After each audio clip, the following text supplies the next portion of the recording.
Bismillahirrahmanirrahim. Assalamualaikum warahmatullahi wabarakatuh. Alhamdulillah, alhamdulillahilladzi 'allama al-insana ma lam ya'lam. Ashhadu an la ilaha illallah wahdahu la syarika lah wa ashhadu anna Muhammadan 'abduhu wa rasuluhu wa la nabiyya ba'da. Allahumma salli wa sallim ala sayyidina Muhammad ibn Abdillah wa ala alihi wa sahbihi wa mawala. Amma ba'd. Bismillahirrahmanirrahim. Nawaina mithla ma nawa salafuna salih fi hadzal majlisil mubarak. Allahumma zidni ilman nafi'an warzuqni fahman wasi'an. Rabbi shrah li sadri wa yassir li amri wahlul 'uqdatam min lisani yafqahu qawli. Rabbi saddid lisani wahdi qalbi bihaqqi sayyidina Muhammadin sallallahu alaihi wasallam. Amma ba'd. Pertama-tama puja dan syukur kehadirat Allah Subhanahu wa taala, limpahan rahmat dan inayahnya kita semua dapat menunaikan salat maghrib berjamaah di majlis dan di masjid yang mubarakah ini. Salawat serta salam senantiasa pula kita haturkan kehadiran Nabi kita yang tercinta, Nabi yang mulia, Nabiullah Muhammad sallallahu alaihi wasallam, juga kepada keluarga dan para sahabat-sahabat beliau. Jamaah majlis Masjid Awal Fathul Mubin yang saya muliakan dan yang dirahmati Allah, pada malam hari ini materi kita berkaitan dengan hukum-hukum adhiyah, karena tidak berapa lama lagi kita akan melaksanakan yaitu Hari Raya Idul Adha dan kurban. Mengapa hal ini perlu kembali kita pelajari? Karena terkadang di masyarakat masih banyak hal-hal yang belum begitu jelas tentang apa dan bagaimana kurban dilaksanakan. Selama ini kita memahami bahwa kurban itu adalah hukum sunnah, ya, sunnah, yaitu sunnah muakkadah. Tetapi dalam pandangan para ulama itu kurban di hari raya itu dilaksanakan dengan dua ketentuan hukum.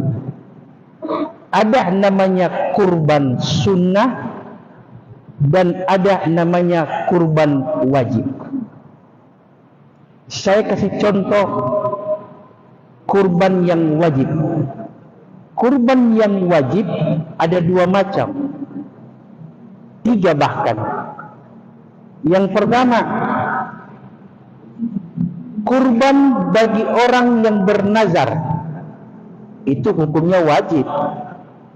Saya kalau lulus ya ujian, saya akan kurban 1 ekor kambing misalnya, maka itu menjadi wajib hukumnya ketika dia telah lulus sebagaimana apa yang dia niatkan, bukan lagi sunnah. Ada lagi kurban wajib yang lain, yaitu yang berkaitan dengan menentukan atau disebut ta'yin namanya. Ta'yin itu begini, saya punya kambing atau saya punya sapi, kemudian saya berkata, saya katakan, ini kambing saya ini akan saya sembelih kurban, maka hukumnya jadi wajib bagi dia untuk menyembelih, bukan lagi sunnah. Namanya ta'yinul adhiyah. Dengan catatan, binatang ternak yang kita katakan itu adalah milik kita, bukan yang ada di penampungan hewan. Kalau yang ada di penampungan hewan bukan kita punya, kecuali bila disepakati harga kemudian kita bayar. Itu bukan itu yang dimaksud. Jadi kalau ada binatang ternak di rumah, jangan kita katakan kalau memang tidak ada niat kurban, ya ini saya mau kurbankan. Jadi wajib, kalau dia tidak kurban berdosa hukumnya. Namanya ta'yinul adhiyah. Kemudian ada yang ketiga, yaitu kurban wajib bagi pelaku haji. Ibadah haji ada 3 macam. Setiap orang yang mengerjakan haji, dia boleh memilih satu di antara 3 bentuk haji. Ada yang disebut dengan haji tamattu, namanya haji bersenang-senang. Tamattu artinya bersenang-senang. Ada lagi namanya haji ifrat. Yang ketiga ada disebut dengan haji qiran. Dari 3 bentuk ibadah haji ini, hanya 2 yang harus berkurban, namanya membayar denda atau dam. Haji yang wajib membayar dam, denda, yaitu orang yang memilih mengerjakan ibadah haji dengan cara tamattu. Kebanyakan kita dari Indonesia lebih sering diarahkan untuk haji tamattu. Kemudian kewajiban juga berkurban ketika pelaku haji memilih melaksanakan ibadah haji dengan cara qiran. Kalau yang satu bersenang-senang, yang satu berpayah-payah. Saya kasih jelaskan sedikit dulu, tidak mengapa ya. Saya jelaskan dulu sedikit tentang haji ya. Tamattu yaitu cara orang melakukan ibadah haji dengan ketentuan umum. Bila mana seseorang datang memasuki kota Makkah atau dari arah luar kota Makkah, setiap 4 penjuru ada namanya mikat makani. Apa itu mikat makani? Yaitu tempat dimulainya ibadah haji ataupun ibadah umrah. Jadi ada tempatnya dimulai. Dari situlah niat. Apakah niat umrah atau niat haji atau niat umrah dan haji bersamaan. Namanya mikat makani. Karena mikat ada 2. Ada yang disebut mikat makani, ada juga yang disebut mikat zamani. Oke. Kalau mikat zamani itu tidak berlaku bagi umrah sunnah. Ya, tidak berlaku bagi umrah sunnah. Apa itu mikat zamani?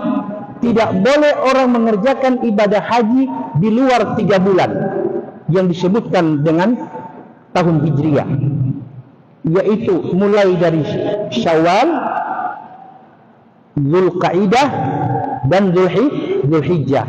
Kalau orang mengerjakan haji di bulan Muharram, Safar, Sya'ban di luar 3 bulan ini, maka tidak sah hajinya karena tidak memenuhi syarat mikat zamani, yaitu mulainya ibadah haji di waktu yang Allah tetapkan.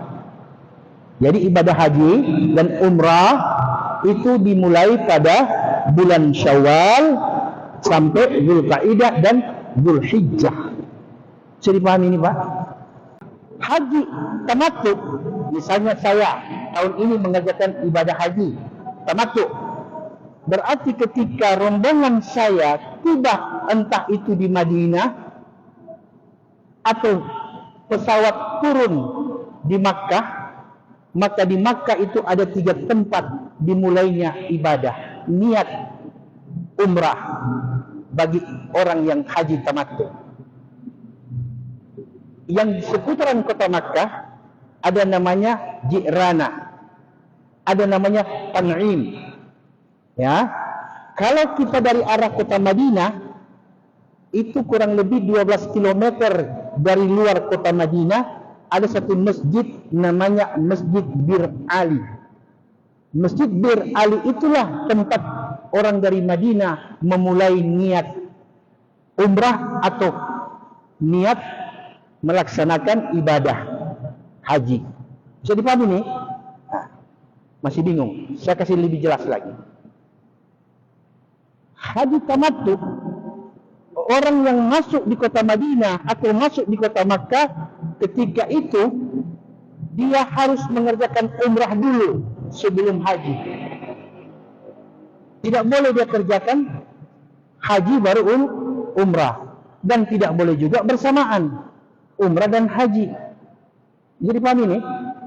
Jadi kita orang Indonesia kebanyakan memilih haji tamattu karena ketika masuk di Madinah atau masuk kota Makkah, maka ketika di tempat-tempat miqat makani, saat itu kita berganti pakaian. Pakaian yang kita pakai ditukar dengan cara pertama, disunnahkan mandi ihram namanya. Mandi sunnah ihram. Apakah itu untuk umrah atau haji? Bisa dipahami nih? Jadi buka baju di Masjid Bir Ali kalau dari Madinah, di Tan'im juga kalau dari kota Makkah atau Jirana. Setelah kita mandi sunnah, boleh kita mengenakan wangi-wangian. Boleh kita menyisir dengan catatan sebelum mengenakan pakaian ihram. Karena ketika sudah niat kemudian melingkar badan dengan ihram, saat itu larangan-larangan ihram mulai berlaku. Apa itu larangan-larangan ihram? Tidak boleh gunting kuku, tidak boleh garuk-garuk kepala sehingga rambut rontok, tidak boleh garuk-garuk sehingga bulu-bulu roma jatuh, tidak boleh cabut rumput. Ya, bisa dipahami nih? Sejak dia mulai mengenakan pakaian ihram. Jadi paham ini? Nah, haji tamattu itu dulu yang dia kerjakan. Jadi umrah itu ada umrah sunnah dan ada umrah wajib. Umrah wajib ada dua. Bagi orang yang belum punya kesempatan ibadah haji, tapi dia punya kemampuan untuk umrah, maka jatuh hukum wajib dia melakukan umrah sebelum haji, di luar bulan haji. Kalau dia mampu, liman istata'a ilaihi sabila, kata Quran. Jadi paham ini? Nah, kemudian ketika dia mulai mengenakan pakaian ihram, ya, di miqat, entah itu di Makkah atau dari Madinah, saat itulah dia mulai mengucapkan niat. Kalau dia mengerjakan umrah dulu karena tamattu, haji tamattu, maka niatnya adalah labbaik Allahumma umratan. Aku datang memenuhi panggilanmu ya Allah dalam bentuk umrah, aku hadir. Bisa dipaham, Pak? Nah, jarak antara miqat makani tempat kita memulai ihram dengan jarak Masjidil Haram, kita disunnahkan untuk mengucapkan kalimat talbiyah. Contoh, saya dari Madinah untuk umrah wajib karena haji tamattu, umrah dulu baru haji. Nah, ketika saya sudah sampai di Bir Ali, Masjid Bir Ali, saya mandi sunnah ihram, ya, kemudian saya kenakan pakaian ihram dengan niat labbaik Allahumma umratan. Saat itulah dia disunnahkan untuk sholat sunnah ihram 2 rakaat di masjid itu, di tempat miqat. Ketika dia sudah mengenakan pakaian ihram, maka mulai berlaku hukum larangan-larangan ihram. Cukur rambut, garuk-garuk, sehingga tidak boleh ada yang rontok dari dalam dirinya. Bisa dipaham, Pak? Nah, setelah selesai dia melakukan ritual tadi, sudah mandi sunnah ihram, sudah mengenakan pakaian ihram, sudah sholat sunnah ihram 2 rakaat, ketika dia keluar dari Masjid Bir Ali contohnya di Madinah, maka saat itu disunnahkan dia melafazkan kalimat-kalimat talbiyah. Apa itu kalimat itu? Labbaik Allahumma labbaik, labbaik la syarika laka labbaik, innal hamda wan ni'mata laka wal mulk la syarika lak. Allahumma salli ala Sayyidina Muhammad wa ala ali Sayyidina Muhammad. Rabbana atina fid dunya hasanah wa fil akhirati hasanah wa qina adzaban nar. Diucapkan kurang lebih 8 jam dari Bir Ali menuju Makkah kalau pakai bus. Kalau pakai kereta cepat 1 jam. Ya. Ustaz, apa bisa dari mulai Bir Ali sampai di Makkah saya bicara-bicara kalimat talbiyah terus baku ganti? Kalau tamang satu supaya korek satu, ente lanjut. Karena kalimat-kalimat talbiyah ini adalah kalimat-kalimat seruan dalam memenuhi panggilan Allah. Panggilan Allah itu ada di Makkah, Pak, bukan di Madinah. Panggilan Allah ada di Makkah. Makanya ibadah umrah dan ibadah haji adanya di Makkah. Terus apa yang di Madinah? Di Madinah berlaku sunnah, yaitu Masjid Nabawi dan Raudhah serta makamnya Rasulullah SAW. Bisa dipahami nih, Pak? Jadi kalau haji tamattu, kerjakan dulu umrah, dan itu hukumnya wajib bagi orang yang melaksanakan haji tamattu. Umrah dulu, bukan umrah sunnah, umrah wajib, karena dia merupakan bagian atau rangkaian ibadah haji. Setelah, ini setelah dari Makkah, dari Madinah contohnya, atau dari kota Makkah, dari Tan'im, Ji'rana, setelah dia kenakan, dia mengucapkan labbaik Allahumma labbaik seperti tadi. Ketika memasuki ketika memasuki Masjidil Haram, dapat dia tujuh pintu Masjidil Haram, apa yang kita ucapkan? Allahumma ftahli abwaab rahmatik, Allahumma antas salam wa minkas salam wa ilaika ya'udus salam wa hayyina rabbana bis salam wa adkhilna jannata darakas salam ya rabbana ya mujib ya hadiran la yaghib, dan seterusnya. Tapi belum lihat Ka'bah, baru pintu Masjidil Haram. Ka'bah belum kelihatan. Jauh itu dari pintu mau ke sana jauh. Nanti dia turun tangga begitu. Nah, turun tangga itulah di dalam, turun tangga itulah namanya mataf. Mataf letaknya Ka'bah dan tempat orang melakukan tawaf. Oke. Setelah dia sudah masuk, dia ke dalam, tidak disunnahkan, ingat, tidak sunnah mengerjakan tahiyatul masjid. Karena kenapa? Tawaf lebih afdal daripada tahiyatul masjid. Jadi paham? Jadi maksudnya terus, ketika dia melihat Ka'bah, dia melihat Baitullah, ada doa yang Nabi ajarkan. Apa itu? Allahumma zid hadzal baiti tashrifan wa ta'ziman wa takriman wa mahabatan wa zid man syarrafahu wa karramahu wa 'azzamahu liman istata'a ilaihi sabila, dan seterusnya. Ya Allah, tambahkanlah Baitullah, rumahmu ini, kemuliaan, keagungan, kehebatan bagi rumahmu ini ya Allah, dan berikan pula kemuliaan, keagungan dan kemuliaan kepada mereka yang datang di tempat ini, baik dalam bentuk umrah maupun dalam bentuk haji. Makanya orang kalau pulang dari haji dan umrah, wajahnya bercahaya. Tasrifan wa ta'ziman wa takriman wa mahabbatan. Yang ucapkan doa itu, Pak, semua yang datang di Baitullah, dari mulai orang pamado sampai wali Allah, ada ucapkan doa itu di depan Baitullah. Tidak memakbul itu.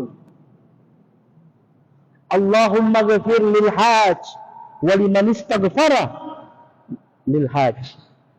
Ya Allah, ampuni mereka yang melaksanakan ibadah haji, dan ampuni pula orang yang mendoakan orang yang mengerjakan haji. Bisa dipahami ini? Tapi Ustadz, materi kali ini kurban bukan haji. Kalau saya tidak menjelaskan ini, karena ini berkaitan. Dipaham? Itu haji tamattu. Umrah dulu. Setelah dia sudah masuk di Baitullah, dia melakukan tawaf 7 kali. Caranya dari kiri ke kanan, bukan dari kanan ke kiri. Apa yang dia baca? 7 kali putaran, setiap putaran ada doa, dan itu ada di manasik, baik manasik umrah maupun manasik haji. Tapi 4 sudut Baitullah ini disebut dengan sudut pertama yang ada Hajar Aswad, ya, itu namanya rukun aswad, ya. Yang sebelah ini disebut dengan rukun syami, rukun iraki, baru rukun yamani. Antara sudut Ka'bah rukun yamani dengan rukun aswad dibaca perbanyak doa pada waktu kita mengelilingi. Antara rukun yamani dengan rukun Hajar Aswad kita ucapkan apa? Rabbana atina fid dunya hasanah wa fil akhirah hasanah wa qina adzabannar. Itu diulang-ulang sampai kita tiba di Hajar Aswad. Tapi ingat Pak, antara rukun iraki sebelum memasuki rukun yamani, sudut Ka'bah yang disebut rukun yamani, disunnahkan kita menyentuh sudut Ka'bah yang disebut rukun yamani. Sunnah kita mengusapnya, bukan mencium. Setelah kita mengusap, kita baca Rabbana atina. Ketika kita bisa sampai di rukun Hajar Aswad, sunnah kita untuk mencium Hajar Aswad dengan catatan jangan berpaksa. Banyak orang mati di situ diinjak-injak. Oke. Setelah dia sudah tawaf 7 kali, maka dia keluar ke arah pintu, ya, untuk menuju apa? Mas'ad. Apa itu Mas'ad? Yaitu pinggiran Masjidil Haram, tempat sa'yi 7 kali bolak-balik antara Safa dan Marwah. Karena itu disyariatkan, inna Safa wal Marwata min sya'airillah, 7 kali. Dan dia berakhir nanti di Marwah. Setelah sampai di Marwah, jadi begini, ketika dia selesai tawaf 7 kali, langsung ke Safa. Sampai di Safa, dia disunnahkan menghadap Ka'bah, jangan membelakangi. Sebelum dia melakukan sa'i pertama, sunnah menghadap Ka'bah dan minta kepada Allah ampunan dan rahmatnya. Baru dia mulai tawaf, dia mulai sa'i sampai di Safa. Ketika sampai di Safa, disunnahkan dia berbalik ke arah kiri, melihat Baitullah lagi dan berdoa.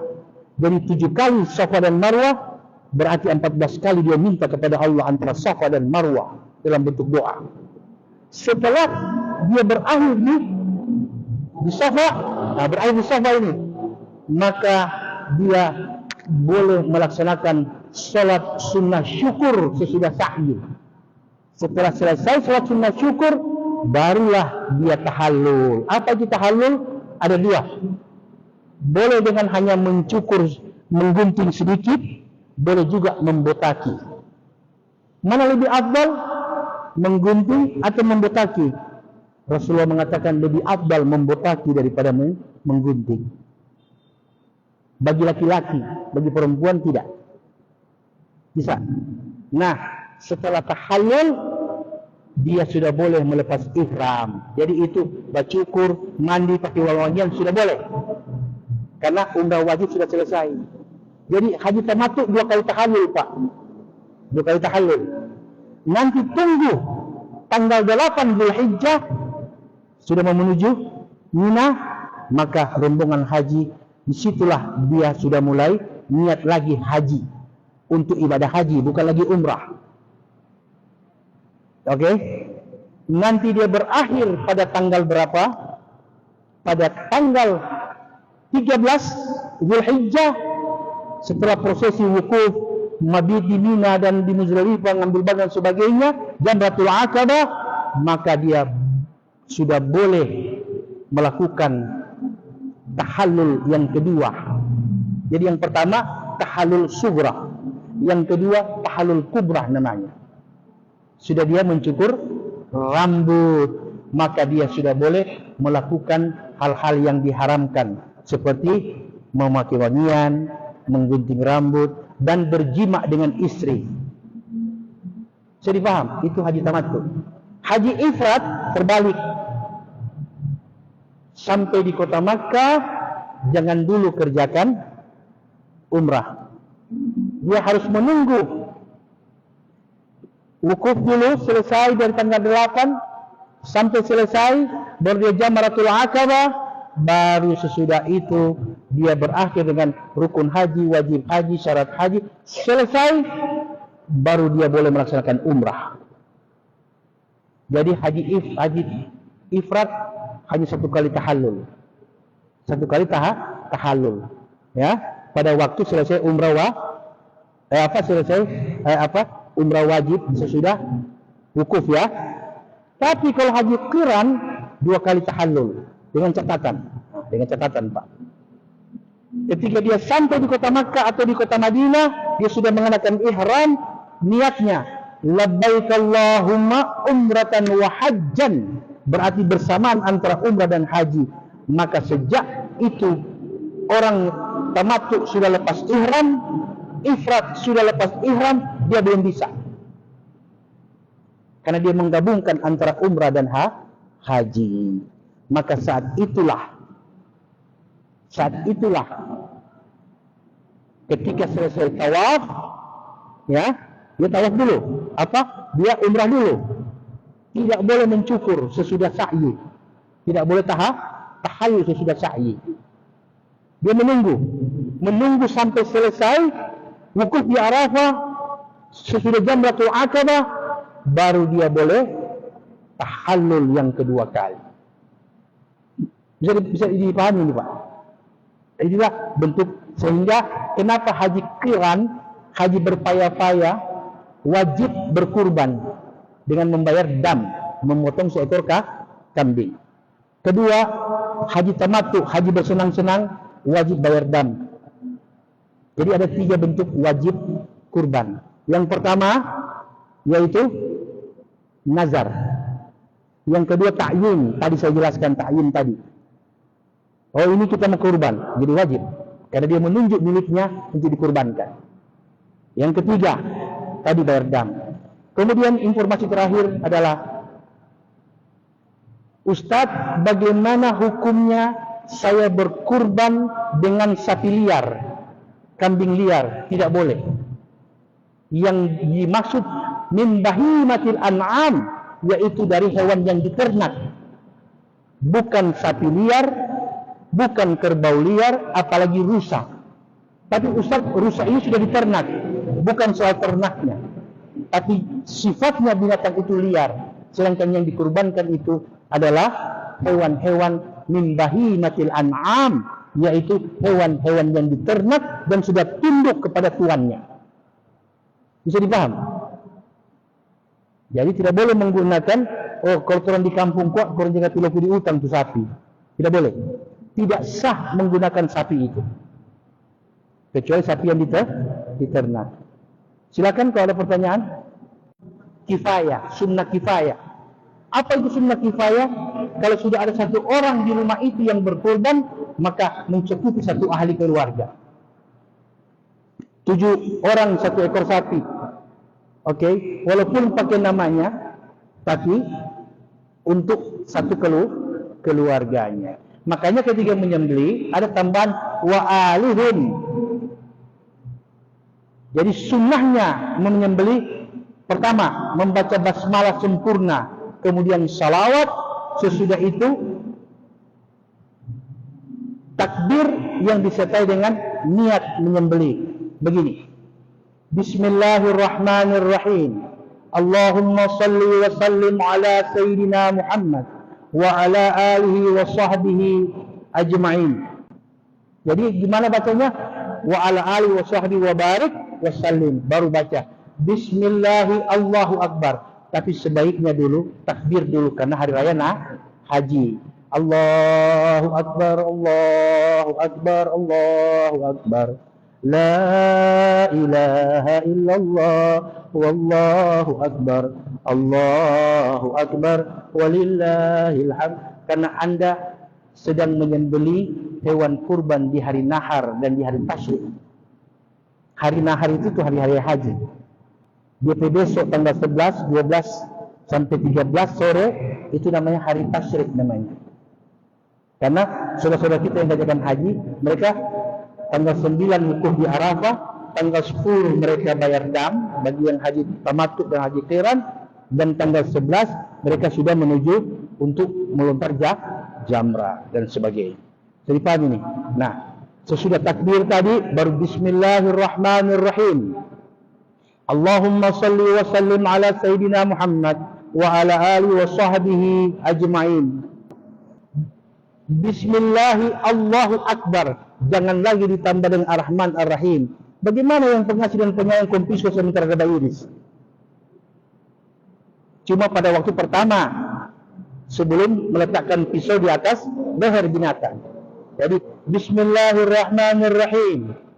Allahumma salli wa sallim ala sayyidina Muhammadin wa ala alihi wa sahbihi wa barik wa sallim.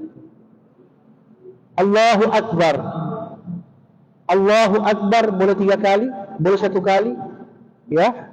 Kemudian Bismillahi Allahu Akbar. Allahumma laka wa ilaika hadhihi al-udhiyah min fulan bin fulan wa fulana binti fulan wa fulan bin fulan wa fulana binti fulan bla bla bla. 7 orang wa aluhum dan keluarga mereka. Jadi satu mencakup satu keluarga.